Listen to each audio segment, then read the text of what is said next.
ابن ماجہ کی روایت ہے، نبی علیہ الصلاۃ والسلام نے فرمایا، من صام یومن ابتغاء وجہ اللہ، جو شخص اللہ کی رضا کے حصول کے لیے ایک دن روزہ رکھے گا، بعدہ اللہ من جہنم،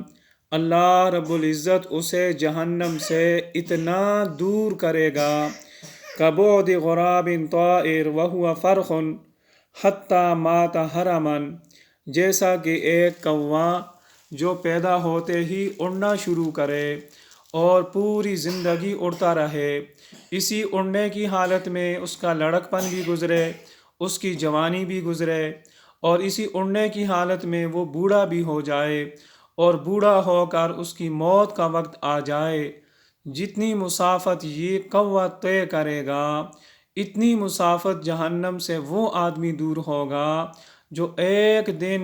اللہ رب العزت کی رضا کی خاطر روزہ رکھے گا۔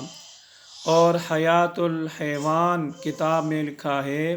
کہ کوے کی عمر 1000 سال ہوتی ہے،